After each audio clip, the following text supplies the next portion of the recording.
중증 열성 혈소판 감소증에 걸린 응급 환자에게 심폐소생술을 시도한 경북대학교병원 의료진 5명이 SFTS에 집단 감염되는 사건이 발생했습니다. 환자는 끝내 숨졌고 경북대학교병원 관계자는 심폐소생술을 하다가 혈흔이 튀면서 집단 감염했다, 이렇게 좀 보고 있는데요.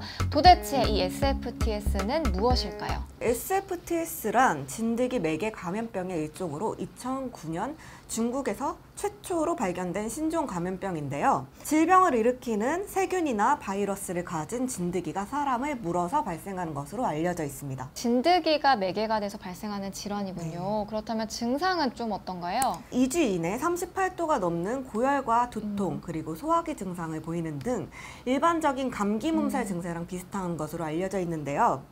심하면 다발성 장기부전이나 폐혈증으로 인한 사망까지 이르게 할 수 있습니다.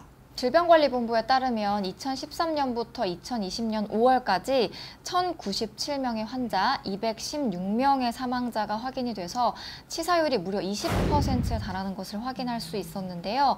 경남, 충남, 전북 이 세 지역은 참진드기 밀도가 높아서 좀 특별히 주의가 필요한 지역이라고 합니다. 50대 이상에서 발병률이 높은데 특히 고령자가 감염이 되면 사망률이 더욱 올라가기 때문에 특별한 주의가 필요합니다. 사실 어떻게 예방을 할 수 있는지 주의사항이 좀 가장 중요할 것 같은데요. 어떤 것들이 있을까요? 최선의 예방법은 당연히 야외 활동 시 진드기가 몸에 침투하지 않도록 하는 것이 가장 좋은 방법이겠죠. 긴 옷을 착용해 피부 노출을 최소화하고 풀밭에 앉거나 눕는 행동을 자제해 주어야 합니다. 야외 작업자의 경우 작업복과 일상복을 꼭 구분해서 입어주는 것이 좋습니다. 1차 감염을 막는 것이 가장 중요하다고 볼 수 있는데요. 서울대학교병원 수의과대학 강중구 교수님께 추가적인 자문을 좀 구해봤습니다.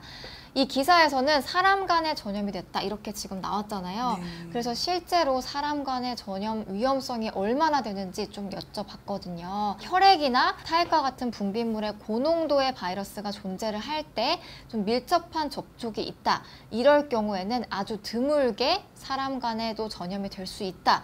그래서 이번 경우와 같이 심폐소생술을 했을 때 혈액이 튄다, 아니면 혹은 가족 간에 정말 밀접한 접촉이 있었다 할 경우에는 드물게도 사람 간에 전염이 될 수 있기 때문에 조금 의심 증상이 있다 할 경우에는 가족 간에 좀 미리 분리를 하는 것도 도움이 될 수 있다라고 답변을 주셨습니다. 야외 활동 후에는 몸에 진드기가 붙어 있는지 반드시 확인을 하고 즉시 목욕을 하고 입은 옷은 세탁해 주는 것이 좋습니다. 몸에서 흡혈 중인 진드기가 발견된 경우에 무리하게 진드기를 뗄 경우에는 진드기의 일부가 몸에 남아있을 수 있어 핀셋으로 완전히 제거를 하고 그 부분은 소독을 해주는 것이 좋습니다. 예방을 위해서 진드기 기피제를 사용하는 것도 한 가지 방법일 수 있습니다. 여기서 궁금한 게 정말 진드기 기피제가 도움이 될까? 결론부터 말씀을 드리면 효과는 있다. 하지만 일반 시중에 판매되는 제품은 안전성적인 측면을 더욱더 고려를 해야 되기 때문에 고농도는 사용할 수가 없어서 100% 효과는 아니다. 하지만 정말 도움은 된다라고 답변을 주셨습니다. 기피제가 도움이 되는군요. 그렇다면 SFTS의 특이적 증상이 있는지도 궁금한데요. 사실 증상만으로 구분할 수 있는 특이적인 증상은 안타깝게도 없었습니다. 혈소판 수치를 빠르게 떨어뜨리는 특징이 있긴 한데 이거는 실험실 검사, 피 검사를 통해서만 진단을 할 수 있기 때문에 의심 증상이 있다 할 경우에는 좀 빠르게 병원을 방문해 보시는 것을 당부드립니다. SFTS는 4월에서 11월까지 발생할 수 있으나 우리나라의 경우에는 추석을 전후로 성묘나 벌초, 밤따기 등 야외 활동이 늘어나면서 급증하는 것으로 보고되고 있습니다. 아직 예방 백신이 없고 치사율이 비교적 높은 만큼 진드기에 물리지 않도록 당부해드린 내용을 각별히 유념해 주시기 바랍니다. 네, 지금까지 비욘디 사건 언박싱의 정진이, 이고은이었습니다. 감사합니다.